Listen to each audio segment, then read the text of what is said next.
நம்ம இன்னைக்கு பார்க்க போகிறது டுடே ஸ்டாக் மார்க்கெட் நியூஸோட updates. Stock market updates. Nifty 50 வந்து இன்னைக்கு வந்து டவுனா இருக்கு. யூஎஸ்ஏ பிரசிடென்ட் டொனால்ட் ட்ரம்ப் வந்து இந்தியன் குட்ஸ் மேல 25% டாக்ஸ் அப்ளை பண்ணியிருக்காரு. அதனால இந்தியன் ஸ்டாக் மார்க்கெட் வந்து டவுனா இருக்கு. LIC corporation of India, Godrej consumer products limited, Hindustan petroleum corporation limited, அப்புறம் 233 கம்பெனிஸ் வந்து அவங்களோட ஃபர்ஸ்ட் குவார்டரோட ரிசல்ட்ஸ் வந்து இன்னைக்கு வந்து அனௌன்ஸ் பண்ண போறாங்க. ஆல் டைம் பிளாஸ்டிக்ஸ் கம்பெனி வந்து இன்னைக்கு ஐபிஓ லான்ச் பண்ண போறாங்க. அதோட ஜிஎம்பி வந்து 9% இன்க்ரீஸ் ஆயிருக்கு. இன்னைக்கு வந்து பார்க்க வேண்டிய முக்கியமான ஸ்டாக்ல வந்து Bajaj auto limited, Hero motor corporation limited, Bharat heavy electricals limited, Ircon, Finolex cables. இந்த ஸ்டாக்ஸ்லாம் நீங்க வந்து முக்கியமா வாட்ச் பண்ண வேண்டியது. இன்னோக்ஸ் ஜிஎஃப்எல் கம்பெனி வந்து இந்த வருஷம் 50,000 crores வந்து ரெனியூவபிள் எனர்ஜி ஆபரேஷன்ஸ்ல இன்வெஸ்ட்மெண்ட் பண்ண போறாங்க.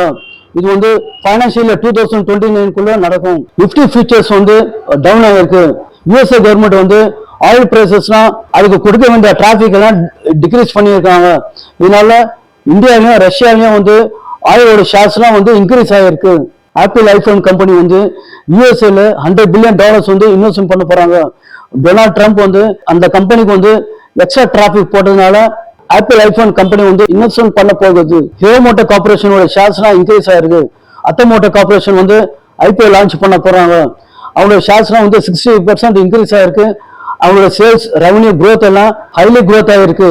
பஜாஜ் ஆட்டோ லிமிடெட் கம்பெனியோட ஃபர்ஸ்ட் குவார்டரோட ப்ராஃபிட்லாம் வந்து 14% இன்க்ரீஸ் ஆயிருக்கு.